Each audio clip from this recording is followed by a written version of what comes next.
미래와 희망을 주시는 하나님이라는 주제로 하나님의 말씀을 증거합니다. 팔다리 없이 몸통으로만 살아가면서 우리 온 인류에게 기적과 감동을 주는 호주 아저씨 닉 부이치치. 그는 세르비아 출신의 신실한 목사 아버지와 어머니 사이에서 장남으로 태어났습니다. 이제 닉 부이치치라는 이름은 절망을 딛고 일어선 승리의 아이콘이 되었습니다. 팔다리가 없어도 서핑에 도전하고 드럼을 연주하고 타이핑을 치는 등 얼마나 재밌고 즐겁고 유쾌, 상쾌, 통쾌하게 사는지 모릅니다. 이 닉 부이치치는 세계뿐만이 아니라 한국에도 많이 알려진 인물이고요. 특히 청소년들에게, 장애인들에게, 좌절과 낙심에 빠져 있는 사람들에게 힘과 용기와 도전을 주는 희망의 메신저, 희망의 아이콘입니다. 우리 그분의 동영상을 잠깐 한번 보도록 하겠습니다. 안녕하세요. My name is Nick Vujicic and I love traveling around the world, fishing, golfing and swimming. I love living life. I am happy.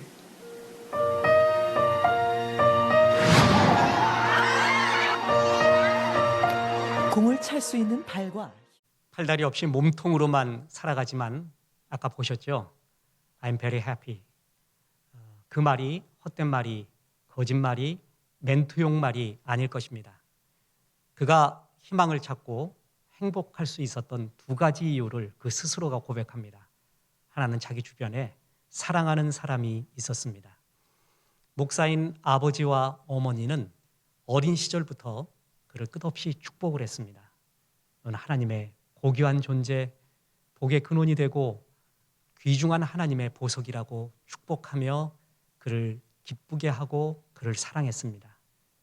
주변에 그를 친구를 비롯한 사랑하는 사람이 곁에 있었습니다. 그가 행복할 수 있는 첫째 이유였고요. 두 번째는 그가 나이를 들어가면서 하나님이 주신 희망, 하나님이 이 땅에 태어나게 하신 비전을 발견하게 되었습니다. 그때부터 그가 타오르기 시작을 합니다. 그래서 지금 그 비전대로 희망의 메신저가 되어서 많은 사람들, 특히 힘과 용기를 잃어버리고 좌절과 낙심에 빠져 있는 많은 사람들에게 희망을 전해주는 거룩한 복의 통로가 되었습니다. 사랑하는 하나님이 있고요. 사랑하는 사람이 있고요. 그 하나님이 우리에게 비전을 주시는 한 우리는 이 땅을 눅눅하고 낙심하고 좌절하며 살아갈 필요가 없습니다. 우리는 닉 이상으로 더 희망스러운 복의 통로가 되고 거룩하고 행복하고 아름답고 잔이 넘쳐서 많은 사람을 복되게 하는 복의 통로로 살 수 있습니다. 오늘 본문은 그것을 말씀해 줍니다. 오늘 본문은 첫째, 하나님은 우리에게 미래와 희망을 주시면서 우리를 살려주신다라는 것을 말씀하고 있습니다. 오늘 본문의 배경은 바벨론에 의해 멸망당한 유다 백성들이 포로로 끌려가게 되는 상황.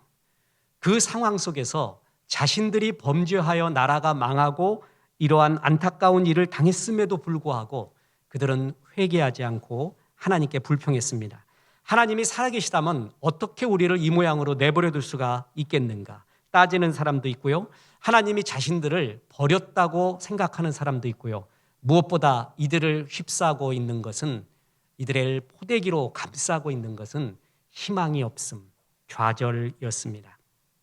이 가운데 예레미야는 눈물의 선지자였습니다. 조국의 멸망을 보고 이런 멸망에 감에도 불구하고 회개하지 않고 죽게 돌아오지 않는 완악한 백성을 보고 그는 끝없이 눈물을 흘렸습니다. 구약의 여러 선지자들의 별명들 그리고 붙여진 별칭들이 있는데 예레미야의 별칭은 눈물의 선지자였습니다. 눈물은요, 원래 사랑할 때 나오게 됩니다. 사랑하지 않잖아요? 그러면 아프지도 않아요. 사랑해서 아픈 거고 사랑해서 눈물이 나와요. 사랑해서 잠을 못 자는 것입니다. 조국의 멸망과 그 영혼들의 안타까움을 볼 때 예레미야는 한없이 울어댔습니다. 그런 예레미야에게 하나님이 편지를 한 통 쓰라고 합니다. 포로 생활의 이스라엘 백성에게 그대는 편지를 써다오. 그리고 그 편지의 주제가 무엇이냐 하면 바로 미래와 희망이었습니다. 보십시오. 예레미야 29장 11절 여호와의 말씀이니라 너희를 향한 나의 생각을 내가 아나니 평안이요 재앙이 아니니라 너희에게 미래와 희망을 주는 것이니라. 우리가 암송했던 귀한 구절 아닙니까? 이때 이 구절에서 아노키, 나의, 내가라는 단어가 두 번이나 반복되고 있습니다. 누가 뭐래도 내가 반드시 이룰 것이다. 내가 이 일을 할 것이다. 하나님의 의지의 확인이 나라는 말이 여기에 두 번이나 나오게 됩니다. 그리고 너희를 향한 나의 생각이라고 할 때 그 생각이 히브리어로 하샤브라고 하는데 이거는 숙고된 플랜, 계획이라는 말입니다. 그래서 이 구절을 더 번역에 맞게 사역을 해본다면 너희를 향하여 내가 숙고하고 있는 계획을 내가 온전히 알고 이루리니 이는 화가 아니라 평강이요 너희에게 훗날이 있고 소망이 있는 것이니라. 너를 향해 계획이 있대요. 이 계획은 순간적으로 기분상 나온 게 아니라 오래전부터 숙고한 나의 계획이래요. 그리고 이것은 반드시 이룰 것이래요. 그것이 뭐냐면 너희에게 미래가 있고 희망을 주는 것이다. 그리고 이 약속의 말씀처럼 이 편지처럼 이스라엘은 돌아오게 됩니다. 그것이 다음 구절에 나오죠. 14절입니다. 이것은 여호와의 말씀이니라. 나는 너희들을 만날 것이며 너희를 포로된 중에서 다시 돌아오게 하되 내가 쫓아 보내었던 나라들과 모든 곳에서 모아 사로잡혀 떠났던 그곳으로 돌아오게 하리라. 이것은 여호와의 말씀이니라. 그렇습니다. 우리를 살리는 것이 있습니다. 그것이 희망이요 비전입니다. 과거를 잊게 하는 것이 있어요. 상처를 잊게 하는 게 있어요. 여러분 과거요 상처요 쉽게 잊혀지지 않습니다. 그거 쉽게 이긴다고 얘기하는 사람은 거짓말입니다. 그런데 성경에서 우리의 과거와 상처와 아픔을 잊게 하는 것이 있다고 합니다. 그게 현재의 비전, 주께서 내게 주시는 희망과 내일입니다. 그걸 잡으면 비로소 이기게 됩니다. 2차 세계대전이 끝난 후에 전쟁 포로였던 사람들은 거의 같은 병을 앓고 있었습니다. 학자들은 또 의사들은 그 병에 대한 정확한 명칭이 없어서 한 의사가 이 병에 이름을 붙였는데 그게 가시철조망 병이었습니다. 포로였던 이들이 전쟁이 끝났는데도 여전히 자신들을 가두고 있었던 가시철조망 그 속에 갇혀 사는 거예요. 그것이 눈앞에 어른거리고 꿈에 나타나고 생각이 나면은 극심한 우울증과 말할 수 없는 무기력과 삶의 의욕을 잃게 되었다라는 것입니다. 그런데 똑같은 포로 생활을 했는데 한 사람만큼은 그런 병을 앓지 않는 것을 보고 궁금해서 물었습니다. 그대는 똑같이 포로 생활을 했는데 어떻게 이런 가시철조망병에 걸리지 않았습니까? 그때 이 사람의 대답이 너무나 아름답습니다. 수용소에 있을 동안 제가 바라본 것은 가시철조망이 아니라 가시철조망 저편의 푸른 하늘이었습니다. 그 하늘을 바라보며 언젠가 자유롭게 되는 그날 나에게 전개될 아름다운 미래를 늘 꿈꾸었습니다. 가시철조망을 바라보는 사람이 있고 그 너머에 하늘을 바라보는 사람이 있습니다. 사실 우리는 전쟁을 겪지 않은 그래서 포로 생활을 하지 않는 사람들임에도 불구하고 우리는 포로같이 노예같이 살아가고 있습니다.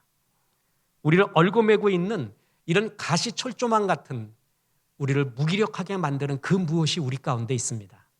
과거의 상처예요. 실패의 경험이에요. 좌절이에요. 현재 나의 초라함입니다. 미래에 대한 두려움과 불안함. 이 모든 것이 나에게 가시철조망이 되어서 나를 감싸고 있습니다. 나를 꼼짝 못하게 하고 있습니다. 이 가시철조망 상처의 증상 6가지가 있다고 합니다. 첫째, 죄책감, 분노, 열등감, 두려움, 굶주린 마음, 거절의 모욕감. 이것이 나를 사로잡고 있잖아요. 그러면 꼼짝을 못합니다. 이 가운데 이길 수 있는 의지가 강한 사람 별로 없습니다. 이것을 이길 수 있는 것은 이 모든 것을 이기게 하는 하나님의 비전, 하나님의 꿈을 바라보는 사람, 그 사람입니다. 목회하면서도 힘든 게 있잖아요. 여러분 살면서도 힘든 게 있고, 그때 하나님이 살아계심을 느낄 때가 제일 행복합니다. 그 영광을 볼 때요. 그때도 조금 이렇게 낙심하고 있었는데 어느 집사님이 유튜브 동영상을 하나 보내줬어요. 거기 보니까 굉장히 익숙한 사람이 나옵니다. 강남구 삼성동 27-2 강남 비전교회에서 목회하고 있는 그 교회의 예배 실황이었습니다. 그 제목이 뭐였냐 하면 현재의 비전이 과거를 잊게 합니다. 아마 이 집사님은 어려운 상처와 어려운 눈물, 실패의 경험, 그 모든 것이 생각날 때마다 그 예배의 모습을, 그때 드렸던 예배를 상기했나 봅니다. 이 지난 일을 이길 수 있는 강한 사람은 이 세상에 별로 없습니다. 상처와 실패와 좌절과 지금의 낙심과 초라함, 미래의 두려움을 다 이길 수 있는 사람 별로 없습니다. 이걸 이길 수 있는 유일한 것은 비전입니다. 하나님이 주시는 희망, 그 비전 바라보잖아요. 그럼 그것을 잊게 만듭니다. 서점에 가보면 예나 지금이나 반드시 죽지 않는, 꺼지지 않는 불꽃 같은 유행 따라서 책도 많이 변하거든요. 근데 변하지 않는 책의 부류 하나가 있어요. 그게 자기계발서라는 것입니다. 각 분야에서 이른바 성공한 사람, 성공을 향해 가고 있는 사람, 아니 실패한 사람, 나름대로 자기의 영역에서 교훈을 주는 사람들이 써놓은 책들이 자기계발서라는 게 있거든요. 이 자기계발서는 양날의 칼입니다. 위험성도 있고 유익도 있어요. 비성서적인 것도 있고 하나님이 일반 은총으로 교훈을 주게끔 하는 책도 있습니다. 이 구별을 잘해야 돼요. 그 많은 자기계발서 책들을 읽어봤습니다. 그중에 하나가 남아요. 한 책이 남고요. 한 문장이 남아서 이제껏 읽은 자기계발서 중에 가장 감동적인 것이 이거구나. 그런데 너무 평범한 거예요. 성공하면 과거를 묻지 않는다. 그 문장 하나입니다. 과거에 연연하지 마라. 지금 현재에 집중해라. 네가 현재에 승리하면, 성공을 이루면은 과거에 뭘 했건, 어떤 상처가 있건, 어떤 넘어졌건 그건 다 추억이고 성공을 향한 계단이었고 아무것도 아니다. 아무도 생각하지 않는다. 과거의 너를 생각하지 않는다. 지금의 너를 바라본다. 너는 지금에 집중하라. 바로 그 얘기였습니다. 굉장히 성경적입니다. 지금이 중요합니다. 뒤돌아보면 소금 기둥됩니다. 이길 수 있는 길은 하나님이 지금 내게 주신 비전이에요. 내게 주신 희망이고 내게 주신 미래입니다. 이거를 붙잡을 때 우리는 과거를 이길 수 있고 지금의 두려움과 지금의 염려를 이길 수 있는 길이에요. 우리를 살리는 길이 이거예요. 그래서 하나님은 이걸 너무나 잘 알기 때문에 내가 너를 살리고 싶다. 포로된 너를 살리고 싶은데 너를 향한 계획이 있는데 그 계획이 뭐냐 하면 미래, 꿈, 이런 비전을 주는 것이다. 주님이 그 말씀을 합니다. 성령께서 이 땅에 하시는 일이 뭐죠? 성령에 대한 역할을 가장 잘 표현한 구절 중에 하나인 사도행전 2장 17절 보십시오. 하나님이 말씀하시기를 말세에 내가 내 영을 모든 육체에 부어주리니 너희 자녀들은 예언할 것이요 너희 젊은이들은 환상을 보고 너희 늙은이들은 꿈을 꾸리라. 이걸 볼 때 색깔로 표현해 보세요. 어떤 색깔이 떠오릅니까? 푸른 색깔이에요. 봄이 막 피어나는 눈녹색 색깔 아닙니까? 보십시오. 젊은이들에게 예언, 자녀들이 예언, 젊은이들이 환상, 꿈을 꿀 수 없는 늙은이들이 꿈, 전부 뭐예요? 하나님이 희망을 주신다는 거죠. 비전을 주신다는 거예요. 성령이 제대로 내 속에 역사하게 되면 그 사람은 이런 꿈으로, 푸른 비전으로, 희망으로 불타오르게 됩니다. 그게 자신을 살려갑니다. 보십시오. 그리스 신화에서 판도라의 상자가 나옵니다. 이 판도라의 상자, 열지 말라는 이 상자를 열자 온갖 재앙, 질병, 추한 것이 거기서 다 날아다녔습니다. 황급히 뚜껑을 닫자 거기에 하나 남아있는 돌멩이가 있었어요. 그 돌멩이에 써있는 것이 있었습니다. 희망이라는 것입니다. 희망은 남아있어야 됩니다. 희망이 있어야 사람은 살 수가 있다는 것입니다. 호모 에스페란스. 사람에 대한 여러 표현이 있지만 사람은 희망을 먹고 사는 존재라 하여서 호모 에스페란스라고 있습니다. 희망의 경구로 자주 쓰이는 라틴어가 있는데 스페로 스페라, 나는 희망한다, 너도 희망하라. 이게 일부 예배 때도 말씀드렸지만 요 강남구 어디 술집 이름입니다. 왜 이런 좋은 거를 거기다가 써붙였는지, 너는 마셔라, 나도 마셔라, 이런 뜻인가 봐요. 나는 희망한다, 너도 희망하라. 철학자 키케로도 이런 말을 했습니다. 둠 스피로 스페로, 숨을 쉬는 한 희망은 있다. 그만큼 희망을 갖고 싶은가 봐요. 이것보다 주님이 말합니다. 내가 너를 향한 나의 생각이 있는데, 나의 숙고한 계획이 있는데, 평안이요, 현재의 평안이요, 미래요, 희망을 주는 것이라. 주님이 이 말씀을 하는 한 우리는 정말 희망이 있습니다. 고난은 베드로 후서에 의하면 크게 세 종류예요. 거의 대부분이 죄로 인한 고난이에요. 또 하나 해석 불가한 애매한 고난이 있어요. 또 하나는 하나님의 것을 택했기 때문에 오는 고난, 세 종류가 있거든요. 어떤 고난을 당하던 간에 하나님은 이런 고난 중에서 희망을 주기를, 비전을 주기를 원하는 분입니다. 우리 고난의 바이블이 있지 않습니까? 시험 당할 때에 뭐라고요? 감당할 만한 시험 당함, 감당할 만한 고난만 허락한다. 두 번째가 뭐라고요? 시험 당할 즈음에, 고난 당할 즈음에 피할 길 주신다. 이 말씀 굳게 믿어야 돼요. 근데 거기서만 그치지 마십시오. 이거는 소극적 자세입니다. 더 적극적 자세가 필요한데, 하나님 고난 당할 때 이 기도하는 거예요. 믿습니다. 내가 감당할 고난, 감당할 징계만 이 말이라 믿습니다. 그리고 이 고난과 시험과 테스트와 징계를 당할 때 하나님 피할 길 주시는 것을 믿습니다. 그리고 주님, 이 고난에 주님의 비전이 무엇입니까? 그걸 물어야 됩니다. 하나님이 이 고난 통하여 말씀하시는 하나님의 비전이 무엇입니까? 이때 하나님이 너에게 미래와 희망을 주는 것이라 할 때 그 미래와 희망은 그 고난당하기 전의 미래와 희망과는 다른 그 무엇입니다. 더 고차원적이고 더 영원하고 더 하나님이 기뻐하는 미래와 희망, 하나님은 그걸 주기를 원하시는 거예요. 그래서 그걸 물어야 됩니다. 무엇을 주시기를, 무슨 비전을 품기를 원하십니까? 하나님은 반드시 그 고난을 이런 비전, 희망과 미래를 주면서 극복하게 해주신다는 것입니다. 봄을 이기는 겨울은 없습니다. 하나님이 주시는 희망을 이기는 절망은 없습니다. 아무리 기가 막힐 수렁에 빠져 있어도요, 별은 보입니다. 반드시 보입니다. 아무리 기가 막힐 수렁과 웅덩이에 빠져 있어도 하나님이 주시는 희망은 반드시 빛납니다. 그걸 붙잡아야 됩니다. 그리고 주님은 그거를 주려고 하신다는 것입니다. 넬슨 만델라, 남아프리카 공화국의 최초의 흑인 대통령이죠. 인종 격리 정책을 반대해 싸우다가 종신형 선고를 받아서 그는 감옥에 갇히게 됩니다. 감옥 속에서도 독방에 갇힌 후에 어머니가 돌아가십니다. 큰아들마저 사고로 죽습니다. 그는 장례식에 가보지도 못하고 계속 감옥 생활을 해야 됐습니다.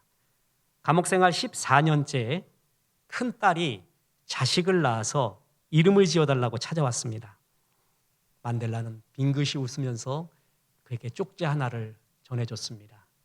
이걸로 아들의 이름, 손자의 이름을 해다오. 거기에 써 있는 것이 뭐였냐면 아즈위, 희망이라는 말입니다. 단테의 신곡에 보면 지옥의 입구 간판에 이런 것이 써 있습니다. 일체의 희망을 버려라. 이 구절은 지옥에 대한 표현 중에 가장 명확한 표현입니다. 우리가 죽잖아요.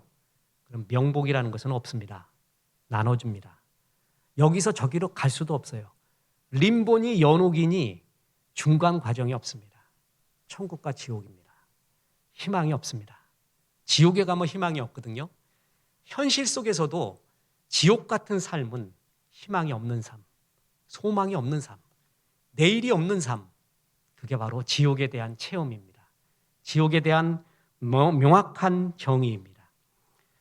언제 극단적인 선택을 하는가? 그것은 희망이 없어졌을 때, 내일이 없어졌을 때 우리는 극단적인 선택을 하게 됩니다. 마귀는 인간을 죽이는 방법을 압니다. 무기력하게 만드는 방법을 압니다.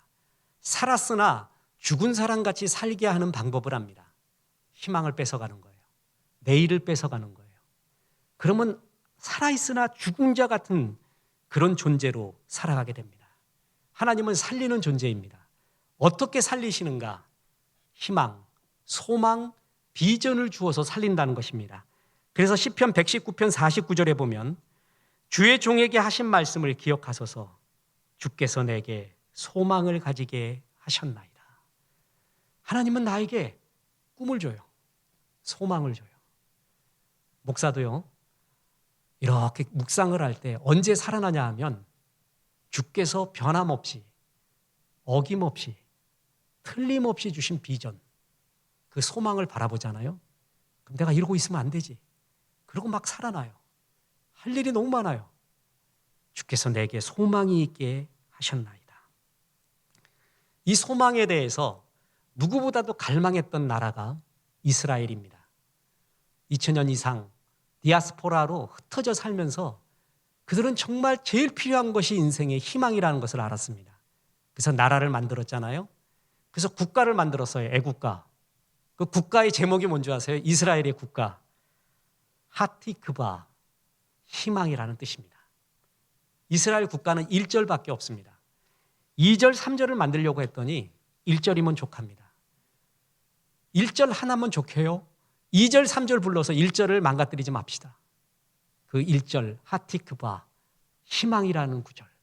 이스라엘의 최고의 꿈이었고 그것이 이루어졌고 이 희망을 계속 지켜가겠다는 다짐을 국가를 부르면서 그들은 다짐합니다. 거기 이런 구절이 나옵니다. 이 마음에 유대인의 영혼이 여전히 갈망하는 한, 저 멀리 동방의 끝을 향하여 시온을 향하여 바라보고 있는 한, 우리의 희망은 아직 사라지지 않았네.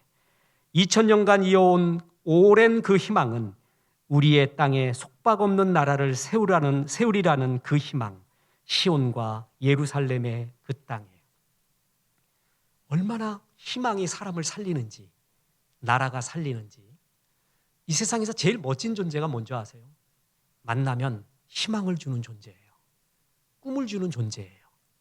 그런 사람 만나면 그렇게 좋을 수가 없습니다. 사람은 꿈과 희망 이야기하면 살아나게끔 되어 있어요. 내가 너를 향한 오래된 계획, 오랫동안 생각한 계획이 있는데 현재의 평안이요, 미래와 희망을 주는 것이라. 이것이 주님이 우리를 향한 마음이었대요. 희망이라는 두 글자요. 이걸 한 글자로 바꿔보세요. 꿈입니다. 세 글자로 바꿔보세요. 가능성입니다. 네 글자로 바꿔보세요. 일어서라입니다. 마귀는 꿈을 뺏어갑니다. 우리를 죽이려고 합니다. 하나님은 그 어떤 경우라도 꿈과 희망을 주면서 우리를 살리려고 하는 존재. 그래서 우리는 어떤 고난을 당해서도 주님, 이 가운데 희망이 뭐고 주님 비전은 무엇입니까? 물어보기 시작해 보십시오. 그러면 이 고난과 이 어려움의 다른 해석들이 나오기 시작을 합니다. 자, 그래서 우리는 두 번째 교훈이자 중요한 결론을 본문에서 알 수 있습니다. 이 희망을 간절히 간구하라, 기도하라라는 것입니다. 이 하나님이 미래와 희망을 주시는 것이 거저 주어지지 않습니다. 그 다음 구절을 보십시오. 보세요. 여호와의 말씀이니라. 너희를 향한 나의 생각을 내가 아나니 평안이요 재앙이 아니니라. 너희에게 미래와 희망을 주는 것이니라. 너희가 내게 부르짖으며 내게 와서 기도하면 내가 너희들의 기도를 들을 것이요 너희가 온 마음으로 나를 구하면 나를 찾을 것이요 나를 만나리라. 내가 너에게 이런 꿈과 희망을 주고 싶어 하는데 그 다음에 너희는 뭘 하라고요? 기도하라. 내게 부르짖으며 내게 와서 기도하면 내가 너희들의 그 희망의 기도를 들을 것이요 너희가 온 마음으로 희망과 비전을 나에게 구하면 내가 너에게 그것을 주리라. 바로 그 구절이에요. 하나님은 주시고자 합니다. 그것은 기도할 때, 간절히 기도할 때 이것이 주어진다라는 것입니다. 마태복음 20장에 보면은요, 이른바 포도원 일꾼의 비유가 나옵니다. 이 이야기에서 제일 땡 잡은 사람은 오후 5시에 온 사람이에요. 1시간만 일하고 온전한 싹신 한 데나리온을 다 받았거든요. 근데 거작은요, 하나님 말씀도 하나의 해석으로만 독점할 수 없습니다. 이 해석을, 이 구절을 이런 각도에서 보십시오. 오후 5시는 끝나는 시간이에요. 희망이 없어진 시간이에요. 게오르그가 지은 소설 25시에 나온 것처럼 24시의 희망이 다 끊어진 25시, 그것을 향해 가고 있는 시간이잖아요. 그런데 이 사람은요, 그 오후 5시에도 희망을 놓지 않습니다. 끝내 나가 기다립니다. 그때 선한 주인을 만나 한 데나리온, 가장의 역할을 다 할 수가 있었습니다. 끝나는 시간이라고, 이제 좌절의 시간이라고 불평하고 불만하고요, 그렇게 인생을 망가지는 경우가 얼마나 많습니까? 그는 오후 5시에도 나갔습니다. 이것이 중요합니다. 저는 요번에 성경 통독을 하면서요, 막달라 마리아가 그렇게 묵상이 됐습니다. 7 귀신 들렸어요. 여러분, 사마리아 여인이 남편 5이 있었잖아요. 그리고 지금 있는 남편도 네 남편 아니래요. 이 남편 5 있었던 사람의 이야기는 우리가 조금 이해할 수 있습니다. 어떤 이야기도 할 수 있어요. 그죠? 주변에서도 많이 보니까. 근데 귀신 7 들렸다는 것은 우리의 영역 밖입니다. 무슨 얘기인지를 모르겠어요. 어떻게 해서 귀신이 들렸는지 모르겠고요. 귀신 하나가 아니라 7 들렸다면 무슨 삶의 변화가 있을까? 그때 그의 자의식이 있을까? 그런 어떤 생각을 하고 어떤 희망이 있을까? 그것은 생각 밖이에요. 생각할 수가 없는 영역이에요. 귀신 7이나 들렸던 기구한 운명의 막달라 마리아. 기가 막힙니다. 왜? 남들이 안 걸리는, 남들이 체험하지 않는, 남들이 겪지 않는 이런 일을 내가 겪고 있는가? 그런데 이때 예수님을 만나잖아요. 그래서 귀신이 나갔어요. 회복이 되는 거예요. 이것처럼 기쁜 게 어디 있을까요? 그런데 그 다음이 중요해요. 그 예수님이 십자가에 죽어버렸네? 보십시오. 내 귀신 다 나갔어요. 이제 새로운 삶이 시작되는 줄 알았는데 나를 이렇게 회복시켜 주신 그 주님이 십자가에 무기력하게 죽었단 말이에요. 이 여인이 느꼈을 그때의 상실감, 그때의 무기력, 그때의 두려움을 한번 생각해 보세요. 예수님 돌아가셨다. 귀신 다시 들어올 수도 있겠다. 아니, 전에는 7 들어왔는데 이제 더블로 들어오면 어떡하냐? 14시 들어오면 어떡하냐? 내 감당 안 된다. 나에게 지금 남은 복이 있다면 7 귀신이 아니라 한 2만 들어오면 좋겠다. 3만 들어오면 좋겠다. 그런 의식과 생각이 없겠습니까? 그런 두려움이 없겠어요? 있죠. 분명히 있을 거예요. 사람은 회복될 때 다시 무너질 때가 더 힘든 것이에요. 그런 두려움이 있었거든요. 이때 막달라 마리아의 위대한 믿음이 나옵니다. 그는 예수님의 십자가까지 쫓아갑니다. 그리고 무덤까지 갑니다. 향유를 바르려고 합니다. 그까지 가요. 이제 희망이 없어진 그 순간, 십자가, 무덤은 희망이 없어진 그 순간, 어떻게 막달라 마리아가 예수님이 부활하신다는 걸 알고 영광스러운 하나님의 아들로서 또 새로운 역사를 한다는 걸 어떻게 알았겠어요? 그러나 그는 예수님을 끝내 놓지 않았어요. 십자가까지 갑니다. 무덤까지 갑니다. 향유 준비해 갑니다. 이 믿음의 적극성, 하나님께 간절히 사모하는 그 믿음, 그래서 부활하신 예수님을 만나서 부활의 첫 증인이 되었잖아요. 오후 5시라도 포기하지 않는 믿음, 희망이 다 사라졌는 그 시간 같은데도 결코 주님의 선하심과 역사하심을 놓지 않는 그 믿음, 그것이 그를 힘있게 만들고 역사함을 얻었다는 거죠. 하나님은 우리에게 미래와 희망을 주시기를 원하고 있어요. 누구에게나 그걸 원해요. 그것을 간절히 사모하는 자, 기도하는 자, 그 희망을 놓지 않는 자, 그 믿음을 놓지 않는 자에게 하나님이 바로 이런 은혜의 희망, 은혜의 미래를 우리에게 허락한다는 거예요. 오후 5시 끝까지 기다렸던 그 사람, 믿음 위대합니다. 이제 또다시 불행이 닥칠까 두려움과 염려 속에 불평하며 좌절하지 않고 주님의 십자가까지, 무덤까지 찾아갔던 그 막달라 마리아의 그 선한 간절함, 그것이 그에게 부활하신 주님, 미래와 비전을 허락한 하나님의 거친 역사였다는 것이에요. 오고 가는 성도들에게 많이 힘을 주는 구절이요. 이사야 40장입니다. 여러분 힘 빠지잖아요. 그러면 이사야 40장, 41, 42장을 100번 읽으세요. 그러면 그 100번 읽는데도 그때 힘이 안 생기면 와서 안수를 받으세요. 내가 사람인가 다시 한번 쳐다보려고요. 그 이사야 40장이 힘을 주는 구절이거든요.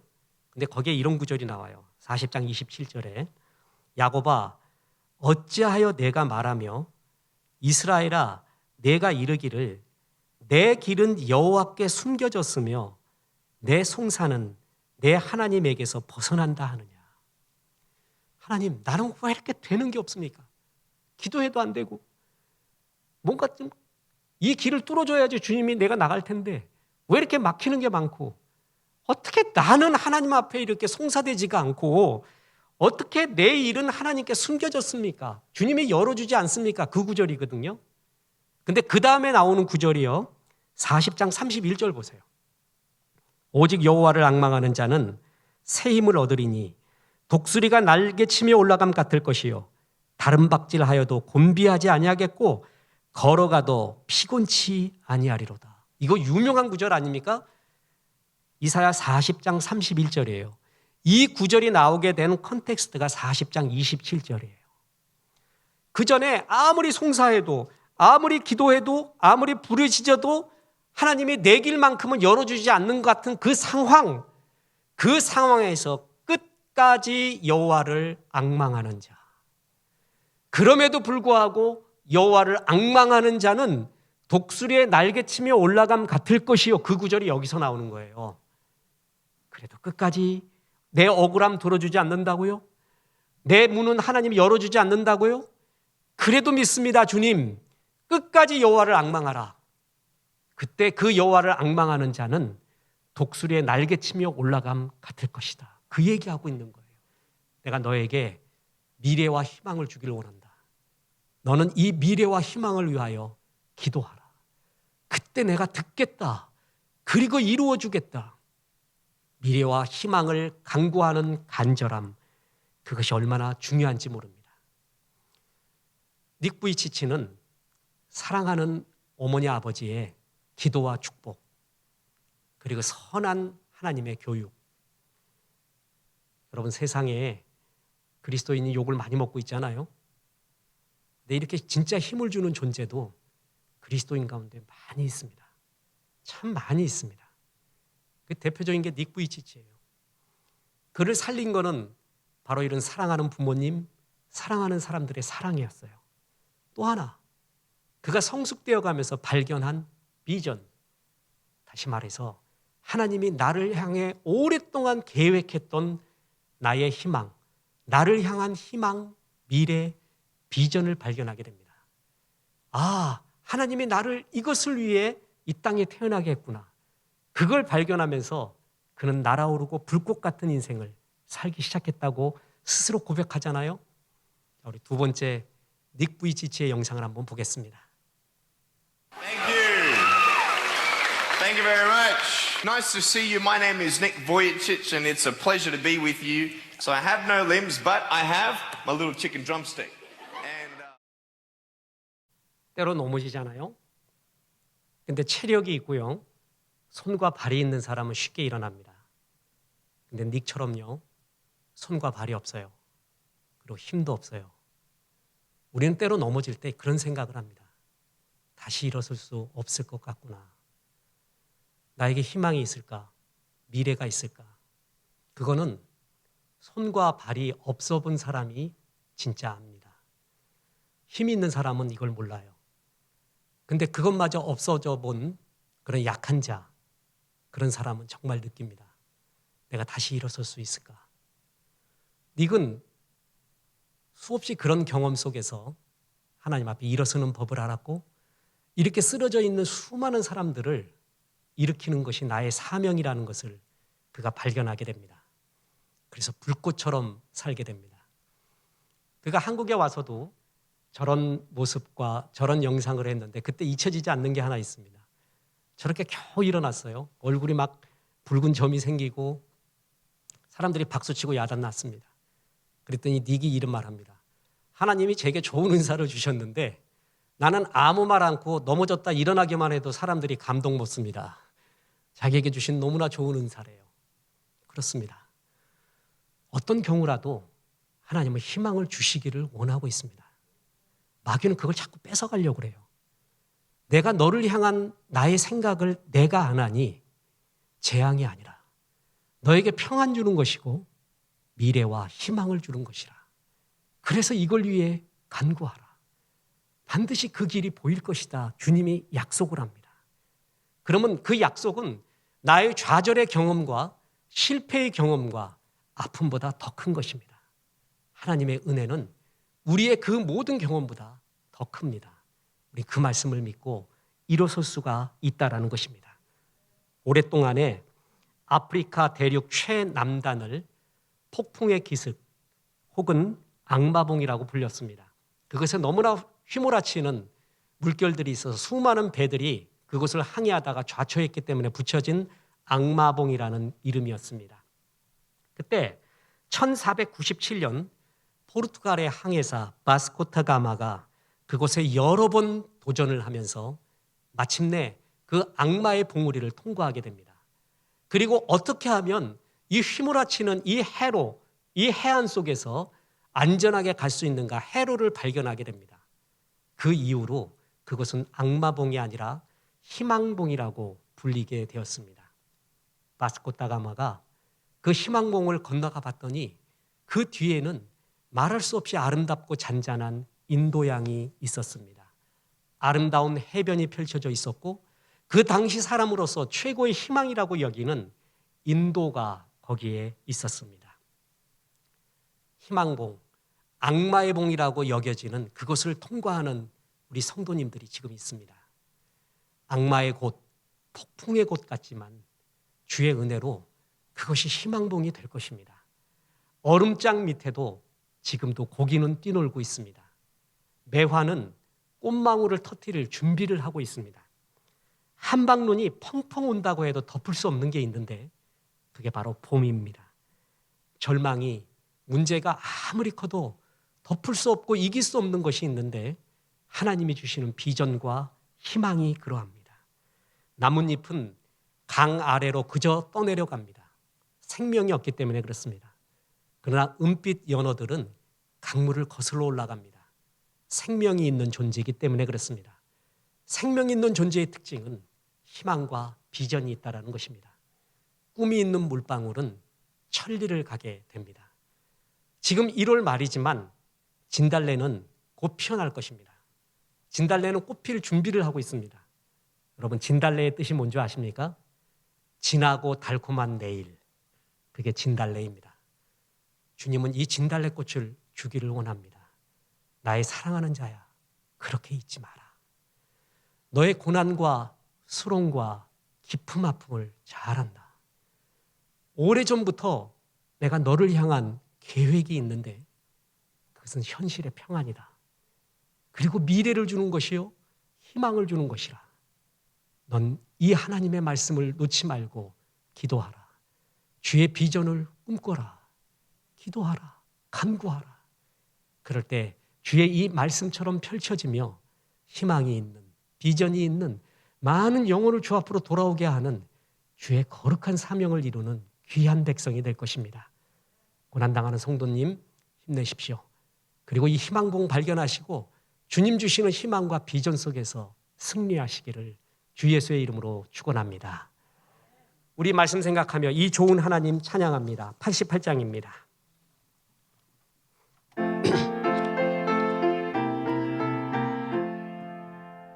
내 진정 사모하는 친구가 되시는 구주 예수님은 아름다워라.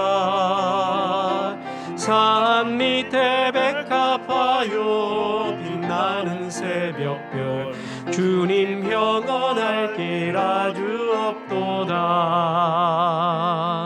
내 맘이 아플 적에 큰 위로 되시며 나 외로울 때 좋은 친구라. 주는 저 산 밑에 백합 빛나는 새벽별 이 땅 위에 비길 것이 없도다. 내 맘의